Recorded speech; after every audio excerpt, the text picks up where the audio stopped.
नमस्कार। आपके अपने YouTube channel study tips with बूपी में आप सबका स्वागत है। हम छंद प्रकरण पढ़ रहे हैं। छंद प्रकरण के अंतर्गत आज हम आपके लाए हैं आर्य छंद। कौन सा छंद? आर्य छंद। सबसे पहले ये देखिए कि छंद दो प्रकार के होते हैं। छंद कितने प्रकार के होते हैं? दो प्रकार के होते हैं। एक वर्णिक छंद, एक होता है मात्रिक छंद। कौन कौन सा? एक वर्णिक छंद और एक मात्रिक छंद। जो मात्रिक छंद होता है उसमें मात्रा के आधार पर गणना की जाती है। उसमें ऐसा नहीं देखा जाता यगण मगण मगण तगण, इस प्रकार नहीं देखा जाता।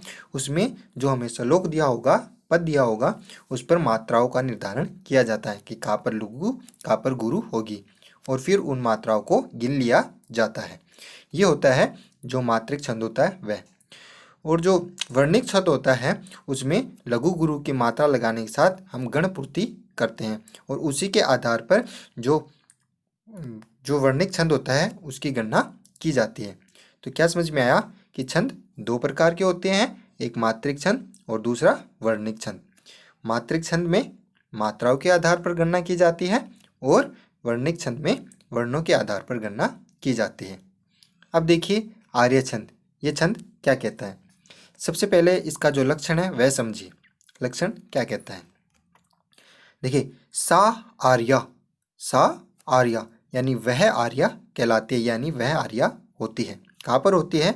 यशः, यशः यानी जिसके, पादे प्रथमे, प्रथम पाद में, हमें चार पाद मिलेंगे तो ये कह रहा है प्रथम पाद में, द्वादश मात्रः, द्वादश मात्रः यानी सह आर्या, वह आर्य कहलाती है जिसके प्रथम पाद में द्वादश मात्रा, 12 मात्राएं होती है।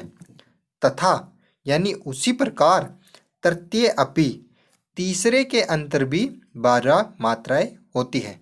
क्या कह रहा है ये? कि वह आर्य कहलाती है जिसके प्रथम पाद में 12 मात्राएं हो और उसी प्रकार तीसरे पद में भी 12 मात्राएं होती है, वह क्या कहलाती है? आर्य छंद कहलाती है। फिर हमारे बच गए दो पद और। कौन कौन सा? द्वितीय और चतुर्थ। फिर ये कहती है अष्टादश द्वितीय, अष्टादश द्वितीय यानी द्वितीय पाद में 18 मात्राएं होनी चाहिए। कितनी मात्राएं होनी चाहिए? 18 मात्राएं होनी चाहिए। चतुर्थ के पंचदश, चतुर्थ के पंचदश यानी चतुर्थ जो पाद है उसमें 15 मात्राएं होनी चाहिए। कितनी मात्राएं होनी चाहिए? 15 मात्राएं होनी चाहिए। सह आर्या यानी वह आर्या कहलाती है, यानी वह आर्य छंद कहलाता है। क्या कह रहा है ये? कह रहा है कि पहले और तीसरे पाद में तो कितनी मात्राएं होनी चाहिए? 12 मात्राएं होनी चाहिए। दूसरे पाद के अंतर्गत हमारे पास 18 मात्राएं होनी चाहिए और तीसरे पाद के अंतर्गत 15 मात्राएं होनी चाहिए। बस छोटा सा ध्यान में रखना है, बस केवल आप इतना सा ध्यान में रखिए और आपका आर्य छंद बिल्कुल ठीक हो जाएगा। पहले और तीसरे पाद में 12 मात्राएं, दूसरे में 18 मात्राएं और तीसरे में 15 मात्राएं होती है, वह आर्य छंद कहलाता है। अब लक्षण के अंतर से ही हम इसकी विशेषता निकालते हैं। आगे देखिए, पहली विशेषता ले रहे हैं हम। पहली विशेषता कहती है कि यह एक मात्रिक छंद होता है। कौन सा छंद होता है? मात्रिक छंद होता है। यानी छंद दो प्रकार के होते हैं, मात्रिक और वर्णिक। तो इसमें जो आर्य छंद होता है उसमें मात्राओं के आधार पर गणना की जाती है, इसलिए यह क्या होता है? मात्रिक छंद होता है। दूसरी देखिए, इसके चारों चरणों में कुल निम्नानुसार 57 मात्राएं होती हैं। कितनी मात्राएं होती है?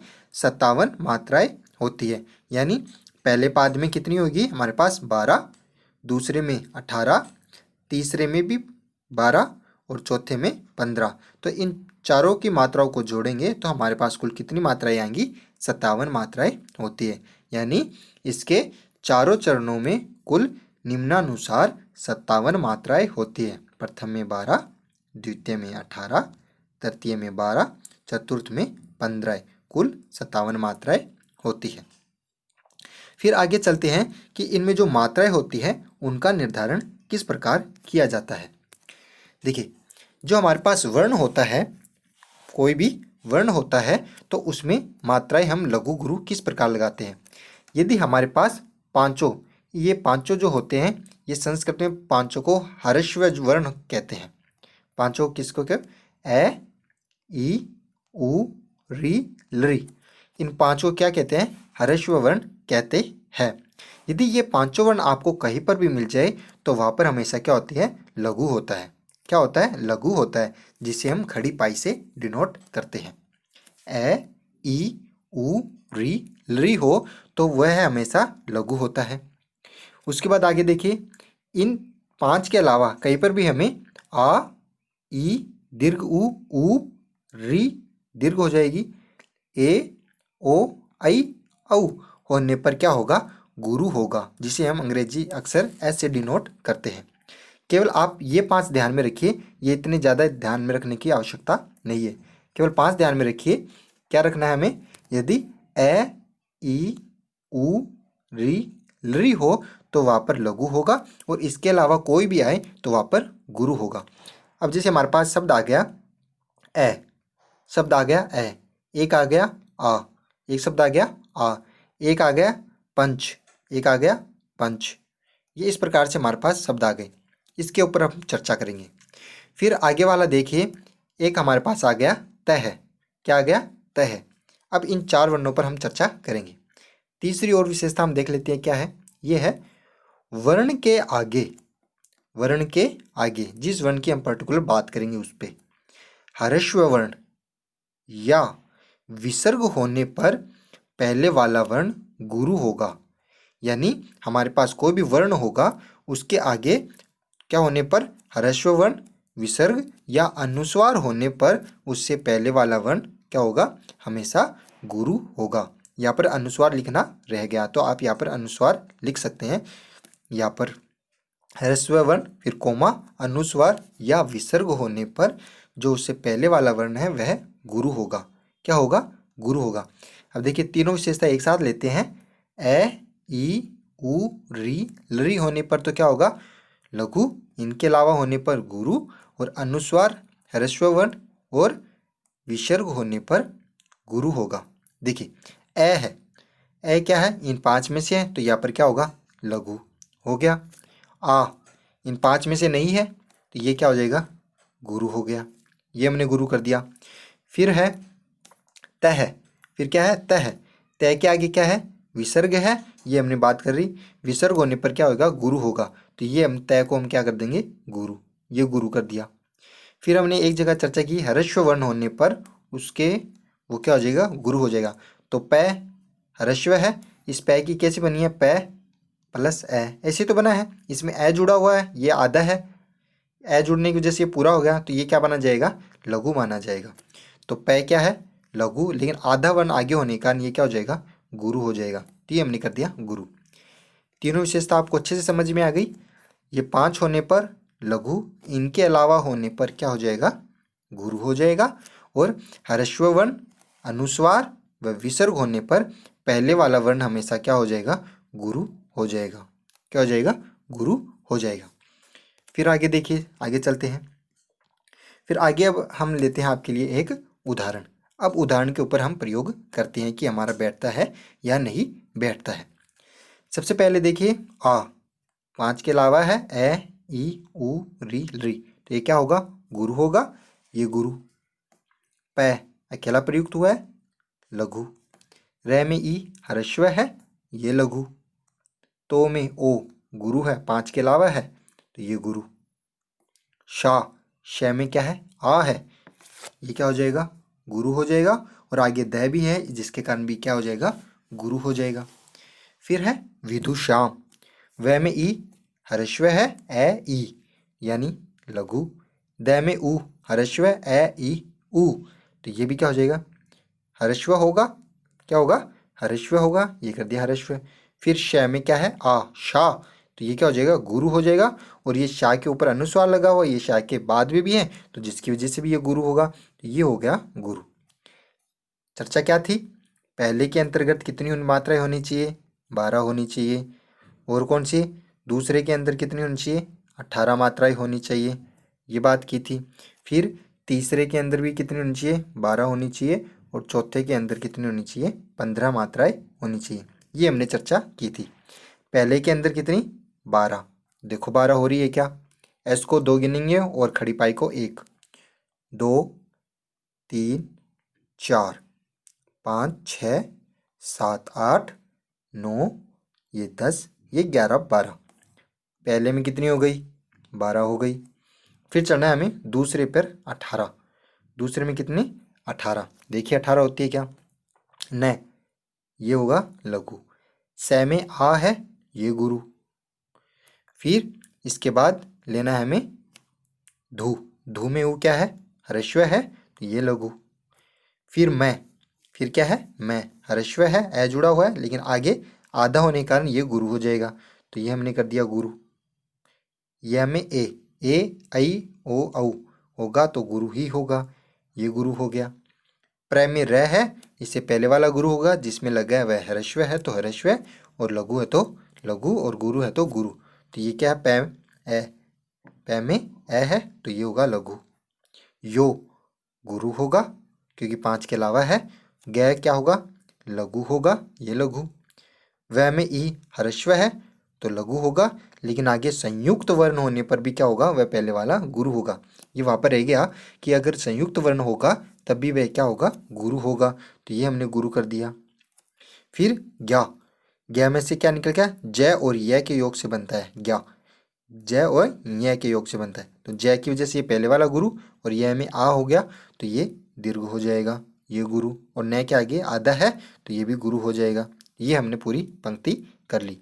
अब देखिए इसमें देखते हैं पूरे कितने बैठने चाहिए, दूसरे पाद में 18 बैठने चाहिए। कितने, 18। देखिए होते हैं क्या, 1 2 3 4 5 6 7 8 9 10 11 12 13 14 15 16 17 18।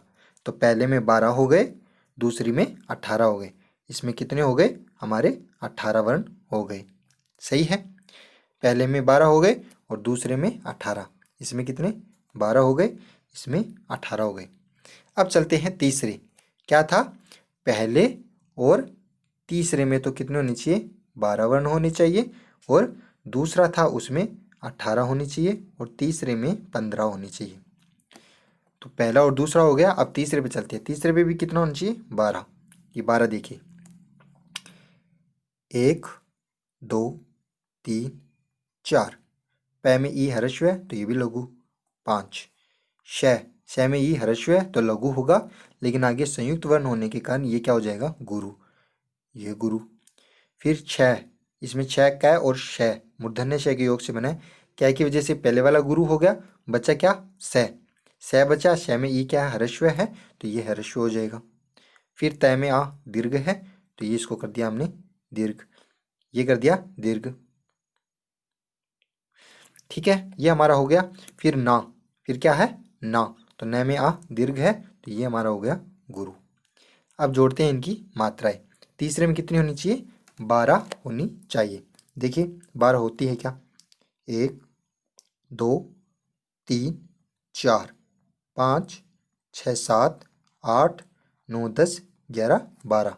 ये तीसरे में भी क्या हो गई, 12 हो गई। पहले और तीसरे में कितनी चाहिए थी, 12। ये 12 हो गई हमारे पास। पहले और तीसरे में 12 हो गई, ये 12, इसमें भी 12 हो गई, और इसमें भी 12 हो गई। दूसरे में 18 मात्राएं हो गई। अब चौथे में हमें कितनी चाहिए थी, कितनी चाहिए थी, 15 मात्रा चाहिए थी। कितनी चाहिए थी, 15 मात्राएं। तो अब देखिए 15 मात्राएं चौथे में होती है क्या, मैं में आ है तो गुरु होगा, और आगे आधा भी है उसकी वजह से भी गुरु होगा। ये तय जिसमें जुड़ गया। फिर बचा मैं में आधा है तो ये मैं क्या हो जाएगा, गुरु हो जाएगा। फिर यह के आगे पै के अंदर रे का संयोग हुआ है तो उससे पहले वाला वर्ण गुरु हो जाएगा, ये गुरु हो गया। फिर बचा हमारे पास पै, पै के आगे आधा तय है तो ये पै क्या हो जाएगा, गुरु हो जाएगा, ये हमने कर दिया गुरु। फिर इसी प्रकार यह क्या है, यह क्या है, अकेला है, लघु, और यह के बाद में मैं यानी अनुस्वार है, ये गुरु हो जाएगा। फिर च में ए गुरु, और तय के आगे विसर्ग होने के कारण ये भी गुरु। चौथे में कितनी चाहिए थी, 15 मात्राएं। तो ये देखिए 15 हुई क्या, 2 4 6, 8, 9, 10, 11, 12, 13, 14, 15 है। तो ये हमारा जो लक्षण है बिल्कुल अच्छे से सेट हो गया। तो आपको उम्मीद है ये अच्छी लगा होगा ये। इसके बाद में एक उदाहरण और है, वह आप करना स्वयं, वो मैंने इसीलिए छोड़ा है, उसमें एक छोटी सी बात है ध्यान रखने योग्य, वह मैं बता दूंगा अभी।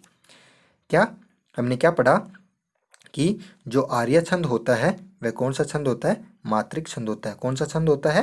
मात्रिक छंद होता है। आर्य छंद में कुल 57 मात्राएं होती है। कितनी मात्राएं होती है? 57। पहले और तीसरे के अंतर्गत तो कितनी होती है? 12 मात्राएं होती है, और दूसरे के अंतर्गत 18 मात्राएं होती है, और चौथे के अंतर्गत 12 मात्राएं होती है। ये इतनी सी बात ध्यान में रखना है। फिर इसके अलावा जो 5 वर्ण हैं, कौन से 5 वर्ण? ए, ई, उ, री, लरी। इन 5 वर्णों पर हमेशा लघु करते हैं और बाकी के अलावा गुरु करते हैं। और हमारे पास अनुस्वार या क्या विसर्ग या फिर आधा कोई व्यंजन मिल जाए तो वहाँ पर उससे पहले वाला वर्ण क्या करते हैं? हमेशा गुरु करते हैं। ये बात आपको ध्यान में रखनी है।